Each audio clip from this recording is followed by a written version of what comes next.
Okay, sorry for the delay. All right, so today, let me get the intro music together. But today we're going to be talking to someone really interesting. Hey, um, it is still first generation week, and we're going to be talking to a lady known as Olamide. Hope I pronounced that correctly. Um, But yeah, like I said originally, this is first generation week. Still talking to first generation professionals, seeing what's going on in their professional life, in their journey. Like I said on Monday, I think the first generation experience is very interesting and it's very unique. And I think it's always cool to kind of get people's perspectives on that. Um, Before I get into it, this will probably be, I've been trying to make the lives more like 30 to 45 minutes. I know I keep running over an hour sometimes because I don't keep track of time and I get so interested in what people are saying, but we're going to try to keep it to 30, 40 minutes. And what else did I want to say? Oh, obviously, Pay Me What You Owe, the song that inspired this whole series, available SoundCloud, iTunes, Spotify, everywhere. Yeah, and definitely listen to it and let me know your guys' thoughts and share your experiences with me. Share what you've went through in your personal and professional post-grad life. I'd be interested to listen. Without further ado, we're gonna get her on here and we're gonna hear her story and we're gonna get into some things. Okay.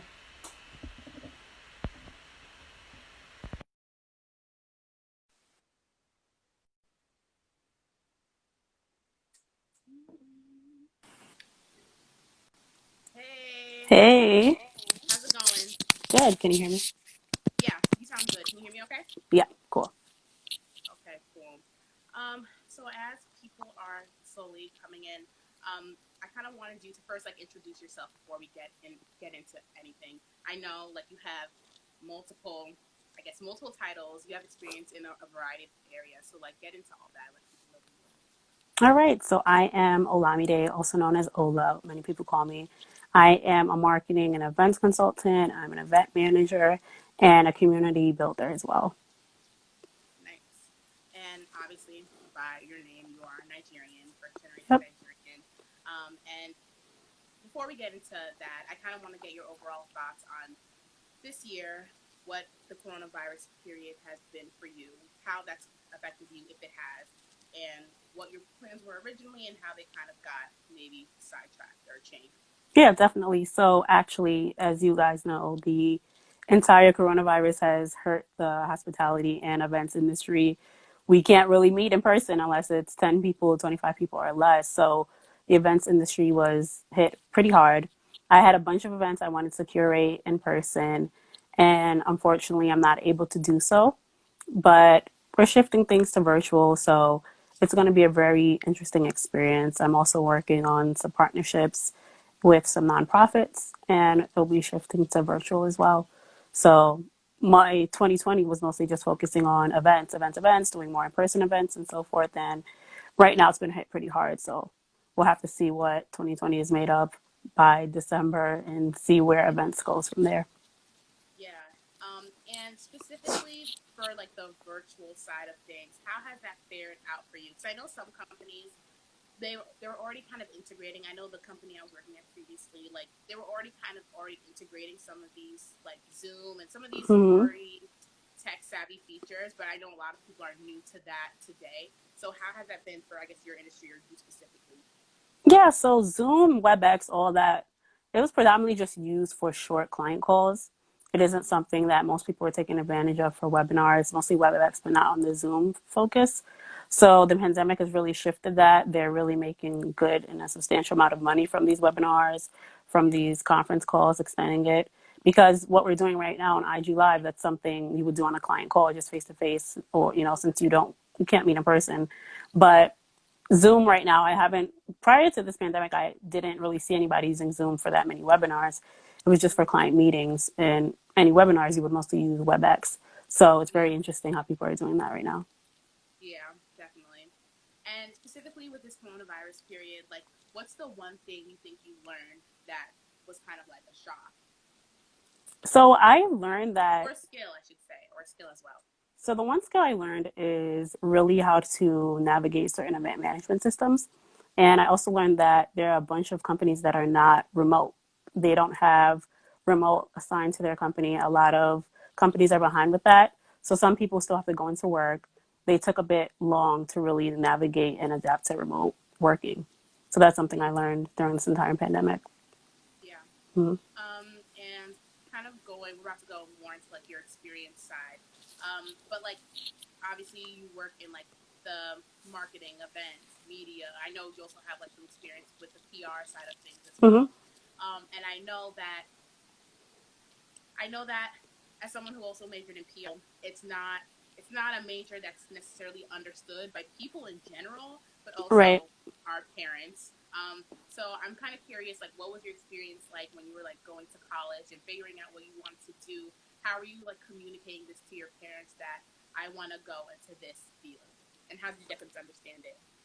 So I didn't go into college knowing what I wanted to do. I just knew I was a people person. And I started Googling different majors.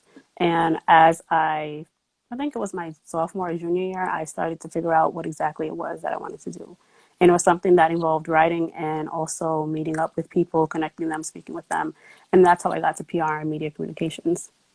So it's not something I didn't, some people go into college already knowing what they want to do. That wasn't my story. I didn't know what I wanted to do at all. Yeah.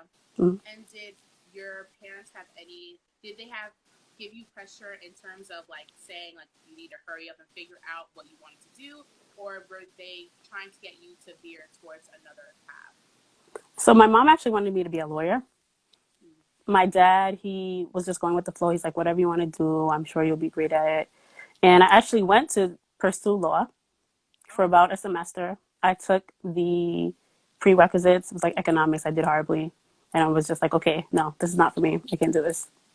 Because economics was a prerequisite. And if you don't pass yeah. your prerequisites, you can't get into the Can't keep major. moving Yeah. forward. Yeah. And how much? I guess at this time you were still trying to figure it out, but how do you think your upbringing, being raised by like Nigerian parents, how do you think that has affected your, I guess, your, whether it was your major choice or your college experience and your post grad experience? So let me say this, Nigerian parents are hustlers. I think my parents taught me the importance of hustling. Hustle, hustle, hustle, work hard. Even when you're not sure, still work hard and you'll find your way and you find your foot in the door somehow. And my Mm-hmm. parents are also very faith and believers in God. And they continue to navigate and encourage me to keep following my dreams, even if it takes me forever to do. And it's something that I truly appreciate my mom and dad for because not all African parents are like that. Some are real sticklers, want you to be a lawyer, doctor, Yeah. engineer, and things like that. And they're very adamant about it. And that's not how my parents were. My parents were just like, okay, follow your dreams. Once my mom saw the whole law thing wasn't working, it's like, okay, that's not what she meant to do. All right. But I know she'll figure it out. Yeah, I love that. The gentleman who spoke on Monday also had like also he's also Nigerian, Mm-hmm. and he also had like a similar family structure where they didn't necessarily like they may have not understood exactly what he was trying to Mm-hmm. do. He was photography, but like they still supported him through that. And I don't want to say that's rare, but like it's definitely not the majority of parents. Or I'm sure we have friends that are also kind of they don't have the same support of our parents saying, Mm-hmm. kind of figure what you want to do and like keep going from there. Mm-hmm. So I love that your parents kind of gave you that space to figure it out. And once you did graduate school and you did start going into the professional realm, Mm-hmm. like what was your experience like with that, finding a job? Mm-hmm. So when it came to finding a job, my parents were just like, okay, you have to figure that out on your own. They didn't really guide me. The whole job thing was something you have to navigate yourself, especially in PR. And it's something that essentially you have to really work on internships in order to get to the next phase. So when you're doing your internships, it's really up to you to navigate what's next, what do you want to do, who am I going to connect with, how am I going to get this job. So you can't really rely on your family or your parents for that because essentially it is your responsibility. You're a college graduate and you need to figure that out. Yeah, Yeah. and I asked this of people people who are the 2020 graduates, but I would love to know your perspective because I know you have so much experience. Mm-hmm. Like, how did you navigate the internship life, whether it was paid internship, unpaid internship, Mm-hmm. and how did you get through that period to getting like your first positions that Mm-hmm. were at least paid you decently, paid you what you were worth, Mm-hmm. or felt like you were being Mm-hmm. compensated correctly? So when you're working in media communications, it's so broad. You could go the PR route, you could go the advertising route, because my program was PR and advertising. So what I had to do was really figure out what I needed to get into and what I really liked. So I dabbled in a PR internship, I dabbled in an advertising sales internship, and as well as communications. So after that, I actually could have had a job offer, and I could have stayed in my internship and ad sales, but I hated the environment. It was very bad. It was just horrible as a person of color. Even as it came to dealing with other people who were in senior leadership, they weren't the best. So me personally, I just felt like I had to get out of there. So I turned down a job after college at my Oh internship. wow, Yeah, yeah. So I could have worked there. huge. But it was a crappy environment, and I was just like, it's not good for me mentally. So yeah, I turned down my first job out of Yeah, college, and it and was how? hard. I was gonna say, like, did your Mm-hmm. parents say anything? Did they know, or No, I did didn't they tell kind them. of still give you the space to be like, okay, do Mm-hmm. your thing, you'll figure No, it out? I didn't tell them. I didn't tell them at Oh all. wow, Nope. oh wow, okay. Um, I know. For me personally, I know. I feel like my parents have been, I don't want to say very involved, because like you said, Mm-hmm. when it comes to applying for jobs and like getting your foot in the door in Mm-hmm. whatever industry, like you got to do it yourself. Mm-hmm. But I feel like they were always curious about like, okay, like how's the job going, or like what's the status of this? You know, they always wanted, um, yes, understanding the company culture, Yes, very super important. important. Ooh, we'll talk about that. Yeah. Um, but yeah, I think they were, for me personally, like they were kind of always curious about what was going on at the company, because I feel like they didn't understand, outside of like the nursing structure, they didn't really understand how other industries, other Mm-hmm. jobs, other companies work at all. And I kind of just wanted to ask you that, like you kind of mentioned it before, but overall, do you think your parents had like understanding of how like graduating, the job application process, like understanding you have to intern a bunch of places before you get your first gig? Do they understand that whole process? I think they understood it, but they didn't know how to navigate that in media. Mm, It's not really a traditional industry that most people go into. So it's kind of like a who you know in your internships, etc. I mean, internships are important in every industry, but media, it's a whole different beast. It's a yeah, very different beast than advertising. yeah, Yeah. 100%. I kind of wanted to go into the comment, understanding the company culture is important. Yes, that's very important. Definitely. I mean, just tell us about that, because I feel like I learned that a little bit later in Mm-hmm. the game of how important it really is, how it can affect your overall work experience. So kind of just share your experience about understanding work culture or company culture. So I didn't get that as well. I didn't. When you're coming out of college, you're just trying to get your foot in the door. You take whatever you get, what you can get. And I think me turning down that first job was me saying no to myself, that I don't want to stay in a place that is not conducive to my growth. But Mm, at the same time, when you're in this industry, it's not the most. It's actually it depends on what sector you're in, because media is so big. You go entertainment, etc., radio, and it can be diverse to a certain extent, but mm-hmm. you really have to decide the money or your mental health. And sometimes you'll have to take that loss and just really decide, okay, I choose my mental health over the money. And I think that's really up to you as an individual to decide what your path is and what's the most important part for you in this time. Yeah, 100%. And it's such a hard thing to understand that concept and Mm-hmm. like actually implement it when you're coming out of school and you're feeling like, oh, like I have to get a job, like I Mm-hmm. have student loans, I have 6 months before they start Yep. kicking in. So yeah, Yep. that's such an important point. And I kind of wanted to talk about your current um, work experience, because I Mm-hmm. know you don't work in a traditional like 9 to 5 and more Mm-hmm. doing the consulting kind of Mm-hmm. work. So share what that experience is like, being pretty much like your own boss and being responsible for your Mm-hmm. own structure, and then also that being like another aspect that being something different, I'm sure, for your parents to understand that she's not working at like a company, she's working herself. Mm-hmm. So right now, I'm in school as well. So that's another reason why I'm in NYU. So it's my parents are very open. I'm not against any 9 to 5, so eventually, I may go back that route if it's in God's plan for me.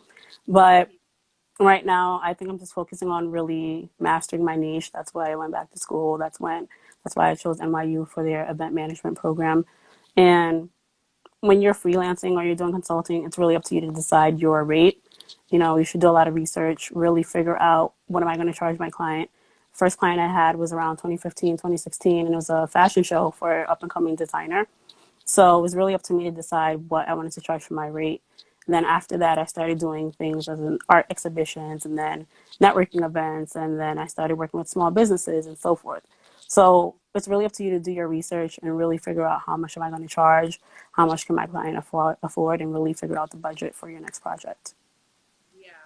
And I'm kind of just curious myself, like, Mm-hmm. what does that research process look, especially for your first client Mm-hmm. specifically? Like, where were you looking to figure out, okay, how much am I supposed to charge for Mm-hmm. this event? I've never done this kind of project Mm-hmm. before. So most of the people when starting out, it was referral based and people actually knew. Okay. So I did my research and I decided based on what their budget was and what they could afford. So that's usually how people start off in consulting, unless you're in a corporate company and you're doing consulting that way. But if you're starting your own business, you're usually working through referrals, and that's usually how you get your clients. And you do your research, and also the people around you, you speak to them. What did you charge? What is the average rate for this kind of assignment, and so forth, and figuring that out. Got it. Mm-hmm. Got it. Okay, cool. And you mentioned before that you're back in school, NYU, pursuing Mm-hmm. your master's in events management. So actually, it's not a master's. So I am an advocate of masters, but I'm also an advocate of certification. So I'm getting my certification in event management. Nice. And Yeah. please go into that, because I think Yeah. a lot of times, at least I know again for me, like Mm-hmm. parents might be like, okay, do you want to go like your master's and Mm-hmm. continue going on school, but explain like the benefits of the certification and Mm-hmm. like how you should distinguish which one you should be going for. Mm-hmm. So when it comes to certification, you have to decide what is the most important for you at that moment. I know plenty of people in technology, plenty of people in marketing, et cetera, who have certifications. And I also know people who have masters and master's degree. So it's really up to you and really knowing your industry. For example, with me in events, I don't need a master's in events because I have a portfolio of experience. That was just another thing to really add on to caveat my resume and my portfolio. So I think you really have to decide what it is you really want to do when you go back to school. Do you want to spend that extra 2 years? I knew for myself I didn't want to spend the extra 2 years in event management Yeah. because I was already doing my own projects. So why am I going back for events? Yeah. But I think every individual has to decide whether or not a certification is important or a master's. Certification for me was less money. I wasn't taking out 50, 100K, $1,000 loans from a master's degree. I paid my it was less than that, but it was also important for me to go to a good school. So NYU is a good school. It's a well-known school, and for the type of events I'm looking to do and that I do, that was the best program for me. So I think when people are looking for added education to add on to that, you really need to distinguish what is the most important factor for you. Is it certification? Because there's people making 6 figures with a certification, don't get me wrong. And there's Yeah. people making 6 figures and more with a master's degree. So you really have to decide what is important for you during that time. Yeah. That is super Because interesting. I also And knew that when you're doing your master's, sometimes you have to do another internship. I didn't have time for that. oh, really? I Yeah, didn't even know some that. people do. Yeah, you have to do an internship in some Yeah. programs. I think now more than ever, especially like during this time period, a lot of different companies were like providing like free certifications or Mm-hmm. free programs people can take. And I think people are getting, or I think people will be more accustomed to like alternative means of Mm-hmm. like higher education or like Mm-hmm. continuing on education. And I kind of just want to ask like specifically because you're more in the media space, like for someone who's like who may be like graduating high school, like what kind of, I don't want to say what route would you recommend, but like what is something that you wish you could, how do I explain? You wish you would have known. Like for example, do you still feel like getting that bachelor's degree was necessary for the specific industry you're in, or do you feel like I could have taken like a bunch of certifications, or I could have done like my own online course program, Mm-hmm. or like I know some people create their own majors. Like, Mm-hmm. what do you think now in hindsight? So I'm still an advocate of a bachelor's degree. Mm-hmm. I think when you're deciding on your major, you really have to decide if college is the right route for you. You know, you have your bachelor's, you have technical schools, and so forth. So you really have to do your research and figure out what is the most important factor for you when it comes to your education. I'm not somebody who is going to follow everybody else because everybody else is getting a master's. I'm going to get a master's. That's not my route. That's not my path. I'm someone who's really, I look into things and I do a lot of research.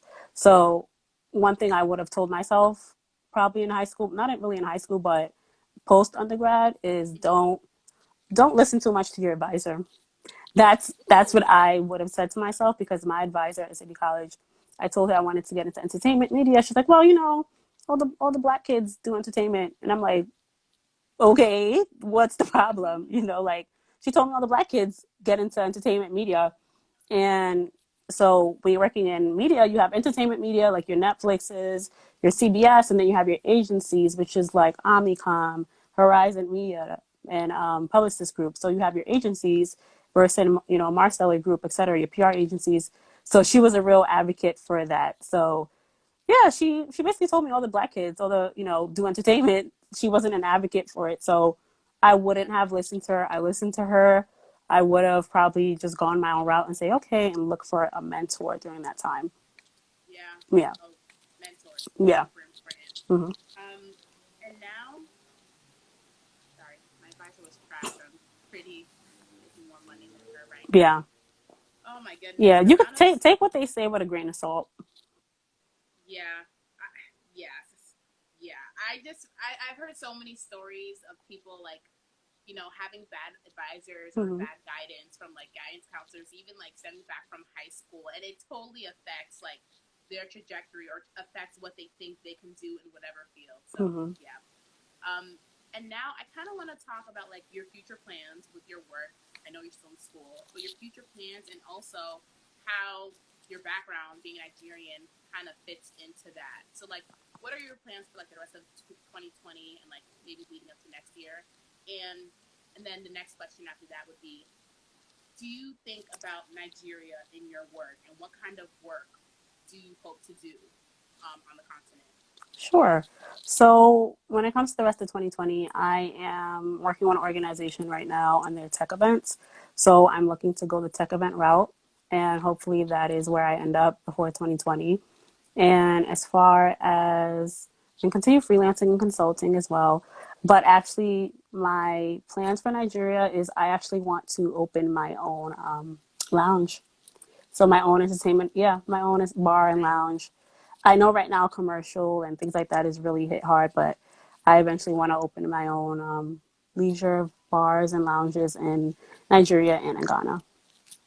That I love that. I Yeah. so love that. And just to kind of go a little deeper in that aspect, like based on of course your background, but what do you think could be improved specifically in your industry in Nigeria? Because I know sometimes I think, okay, like went to school for PR, or like I really have a passion for music, like, and I look at the industries over there in those areas, and they're Hmm. not the strongest, and I'm always thinking like, oh, like what could I do to kind of help it like develop? Do you Hmm. ever think about that? And if so, like what's something you wish you could kind of like I guess support? So I think influencer marketing as well, and also the music industry and how they're working with the US right now. I think some artists need to take a better look at their contracts as well. But I've seen some improvements. They're really partnering up with a lot of record labels and so forth to get better distribution deals and management here in the US. So I think that's something very important as well. And also partnering with Netflix for TV, you know, TV streaming distribution as well. So I think they're doing a pretty good job. But I think expansion is key and continue to expand with other profitable and well-known media players in the game right now. Yeah, absolutely. And yeah, I actually asked you all of my questions. And if you have any other, I guess, projects, initiatives, you want people to check out your website, please take this time to share. Yeah, so I'm actually working on my website. Everything I'm doing is revamping. So I'll share with you guys once everything is up and running again.